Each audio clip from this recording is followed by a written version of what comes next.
Between this, and this, which do you think is aesthetic? People will always have different opinions on what looks good, but most of you would have chosen this one. In my experience, most guys, and especially girls, don't want an overly bulky physique, nor a skinny one. This video will show you the 5-step blueprint to building that aesthetic body, so you know exactly how to sculpt your body like a Greek statue. Let's get into it. So what the hell is an aesthetic body? Do we have certain gold standard for what gets to count as a body that looks good? Well, turns out universally there are certain characteristics that have stood the test of time and the test of space. In Asia, this is attractive. In Europe, this is attractive. And one of those characteristics is the V-taper upper body, where the waist is narrower and the shoulders get wider. That signals health.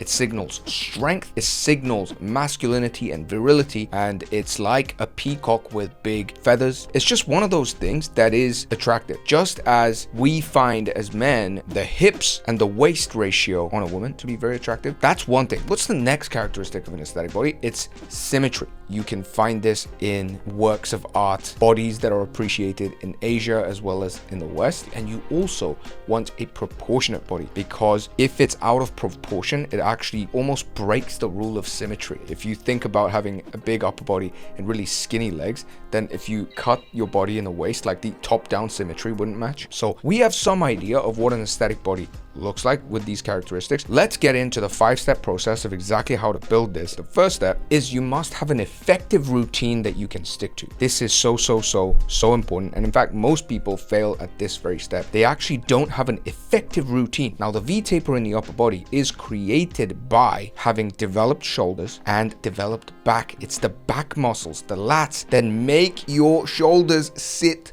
wider. Most people think it's just about hitting shoulders, about hitting the chest, but it's actually the combination of the back and the shoulders that's going to broaden your frame and give you that V-taper, because the top is wider and then the waist is narrow. And how do you build this? You want to be hitting this in a way that triggers muscle growth. What does that mean? You want to be focusing on compound movements. You want to build your routine, whatever routine that you get. You need to make sure that it's mostly made up of compound movements that use multiple joints, because that's what's going to actually allow you to push heavy enough weight for you to trigger growth. By the way, if you don't want to think about all of this and you just want a routine that is just dedicated to building an aesthetic body, go get my aesthetic body blueprint below. You're not only going to get the routine, but the entire system. I'm going to explain to you everything from how to rest, how to do every exercise, how to build up to the next variation, and so on. Get that in the link below. But let's continue. So you want to build a routine mostly out of compound movements that allow you to hit heavier weights that will grow your shoulders, your chest, your back, your arms, and your abs. And most people are better off focusing first on these basic upper body movements to get used to the gym, to build a little bit of consistency, to get some results in the mirror, to see themselves kind of change a little bit,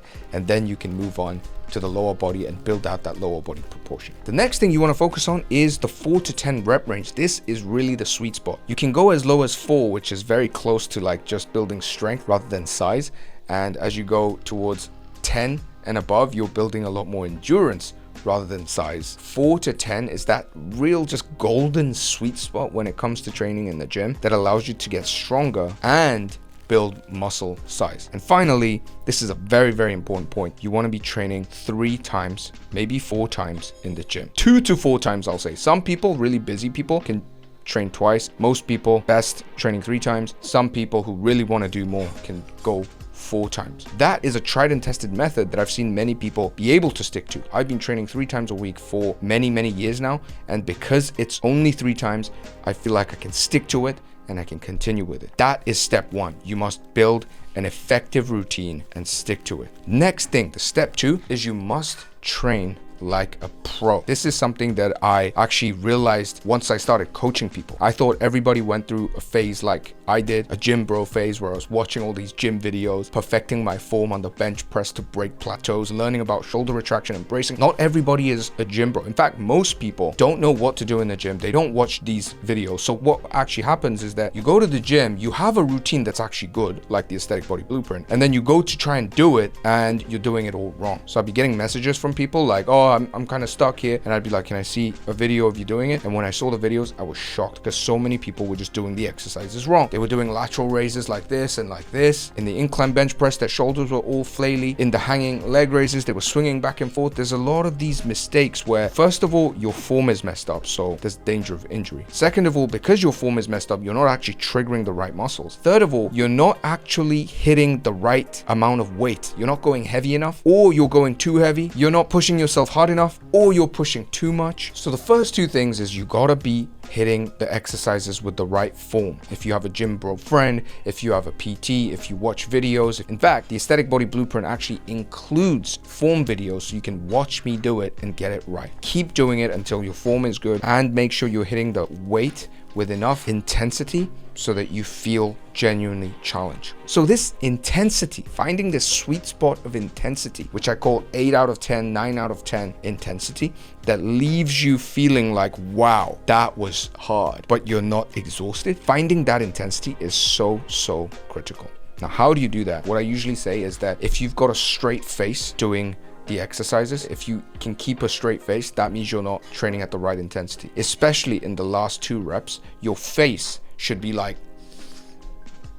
it's gotta be struggling. That's good intensity. But I'll just caveat this by saying that I rarely, if ever, go to failure. I hardly ever fail a rep. So I would say a good rule of thumb is to go 1 rep short of failure. 1 to 2 reps short of failure each time. And another reason for that is that if you train to failure, what winds up happening is that you use a lot of mental energy. So your next sets, your entire workout after the failure is going to suffer, and your body and your mind is going to take longer to recover when you come back again. And thirdly, you're going to have to track your workout so you know that you are progressing. Most people don't track their workout, so they don't know that they're progressing. They don't know what weight they did before. They don't know how they felt. So they just go in, they kind of spin their wheels, they kind of do a few things, and then they leave. But that's not how a pro trains. A pro looks at it and goes, first set of biceps, I did this much weight and I felt like this. He'll leave notes after what he's done. Like, that felt easy. Next time, definitely push a little harder. You can get 12 reps instead of 10. Like, he's going to leave notes like that for himself. That's deliberate practice, so that when he comes back and reads that the next session, he's going to be like, yeah, 10 reps is easy, so let me go for 12 this time. And he's going to get 12. And he's going to know he progressed because he got 10 last time and 12 this time. Do you see the level of professionalism and focus that the guy brings? And he actually progresses. It's radically different. You must track your workouts and leave notes for yourself. The final thing, which ties in perfectly with intensity, is you need to take rest seriously. Science has my back on this. In fact, recently a lot of studies have been coming out about the power of rest when it comes to peak performance. So the highest level athletes, Cristiano Ronaldo, soccer players, NBA players, they are starting to take rest like almost as seriously as their training when it comes to sleep, when it comes to ice baths and all these kinds of stuff, because they understand that completely shutting off and going away from the job, the football, the basketball, the gym, it's critical for you to come back and perform at a high level. We grow up in a society that's constantly telling you to like, oh, what's rest? It's just for lazy people. You got to push harder. Well, no. You got to rest so that you can perform at your highest level. Rest is happening at every time. In between each set, you should rest longer, 3 minutes to 5 minutes. In between every exercise, 3 minutes to 5 minutes, rest longer. In between an entire training day, rest an entire day. Train one day, rest a whole day, train the next day. And make sure you take sleep seriously. And that's how you train like a pro. You got to take rest just as seriously as training. The step 3 is you got to get stronger. I have seen many people have an aesthetic body or build an aesthetic body, and all of them have built up strength, significant amounts of strength that they did not have before. For example, first hurdle that most people face is their first chin-up pull-up. So in the Aesthetic Body Blueprint, I have a dedicated section on exactly how you can build up to your first chin-up and pull-up. I don't think there's a single person who has an aesthetic body that can't do a chin-up or pull-up. Because when you can do a chin-up or pull-up, what that signals is that you have relative strength. It means you've gotten your body fat down a little bit and your strength up a little bit so that you can pull your body weight up above the bar. And in fact, a guy with an aesthetic body is going to be able to do multiple chin-ups, multiple pull-ups, even weighted chin-ups and weighted pull-ups. So how do you get your first chin-up and pull-up? Most people use these assisted machines with padding on their knees that shoves them up and down. This is going to take months. It's not even that effective. The next most used one is a resistance band. Again, you have so much help in the wrong time of the movement that it's not an effective way of building to a chin-up or pull-up. So what you got to do is you got to focus on negatives, you got to focus on dead hangs, and you got to focus on partial reps, scapular pull-ups or mini reps at the top. Slowly increase the range of motion. That's how you build up to your first chin-up and pull-up, and you must get there. And that's just the first milestone. And for everyone who already can do that, you need to focus on getting stronger on those compound movements that we talked about in step 1, whether that's the incline bench, the overhead press, whether that's chest supported rows, whether that's bicep curls, tricep extensions, whether that's squats, whether that's Romanian deadlifts, whatever it is, you must focus on progressively overloading. What does that mean? Progressively, which means incrementally each time you go, increase the load on your body. By what? Increasing the reps, increasing the weight. And for the advanced guys amongst you, there are 2 other ways to add progressive overload, which is time under tension, so how long your muscle is tensed for, and the range of motion, length at which your muscle moves. You can play around with those things to constantly progress. This is critical. You must be getting stronger via reps, via weight, via range of motion, via time under tension each time you hit the gym. Next is some milestones. You see, most people think of an aesthetic body like, oh, you know, I would like to look like that guy, and I guess that's called 10% body fat, so I'm gonna go for 10% body. No, don't think like that, because how are you gonna get to 10% body fat? There's no like body fat percent machine, right? You can just body fat reps. Like, it just doesn't work. But if I told you, why don't you work up to 20 kg weighted chin-ups for 6 reps, 80 kg incline bench for 6 reps, or 90 kg incline bench for 6 reps, 60 kg Bulgarian split squats for 10 reps, 90 kg Romanian deadlifts for 10 reps. If you can hit some of these milestones, your body will look pretty damn good. Now, of course, you have to get lean, but if you can do those things, in fact, if you're doing the weighted chin-ups, you are probably quite lean. So if you hit those metrics, your body will be aesthetic. Now, again, for most people, your first milestone will be body weight chin-ups, get 6 reps, and get 40 kg incline bench for 6 reps, and get 40 kg Bulgarian split squats. Your next milestone will be 60 kg incline bench, 10 kg weighted chin-ups, and 60 kg Bulgarian split squats for 5 to 6 reps. And once you hit that, guys, your body will look different. So aim for those. I've just given you 3 exercises. I could give you a whole bunch more, like with bicep curls, with chest supported rows, with barbell rows. You get my point. You need very clear strength milestones that you're aiming at,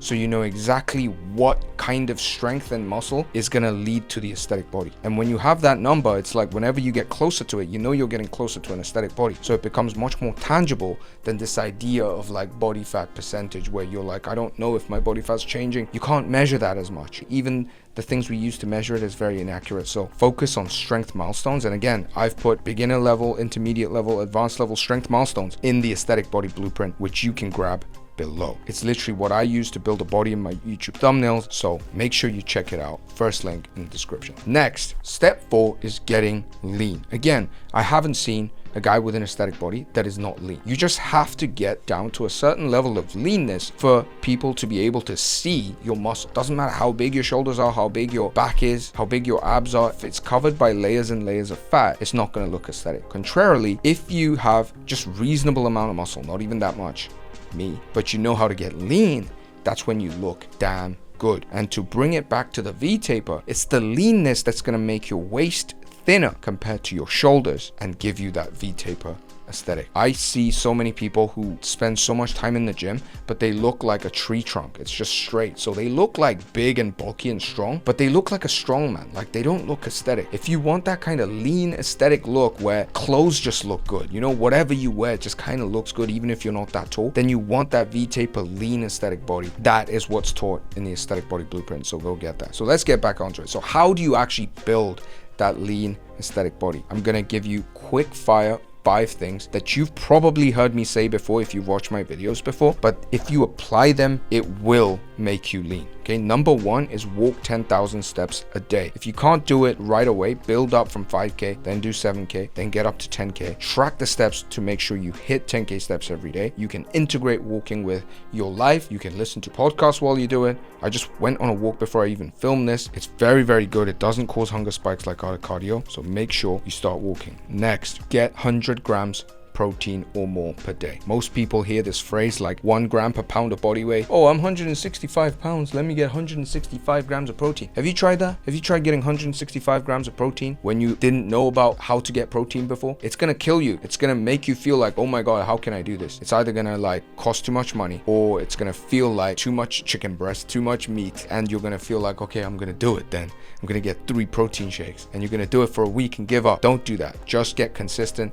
More than 100 grams per day, which most people can do by just increasing the protein ratio and caring a little bit more about protein, adding 1 protein shake maybe, you can consistently hit 100. Then build up to 120, then build up to 140, then 150. When it's already been a consistent part of your life for more than 2 weeks. Don't jump to 160 grams of protein and fail like I've seen so many people do. But increasing your protein is so important for getting lean because A, protein makes you satiated. B, protein is obviously integral for building and maintaining muscle. And the more muscle mass you have, the more fat you burn without doing anything. That's super key. If you have a lot of muscle mass, your body's just burning more energy just existing. So you can eat more and still stay lean. This is again why you have to do training as you lose fat. Make sure you get 100 grams of protein or more per day. The next thing is you must be tracking calories to make sure you're staying in a deficit. Now, I'm not saying do it for your entire life. I haven't done it recently for ages because once I do it for 21 days, let's say,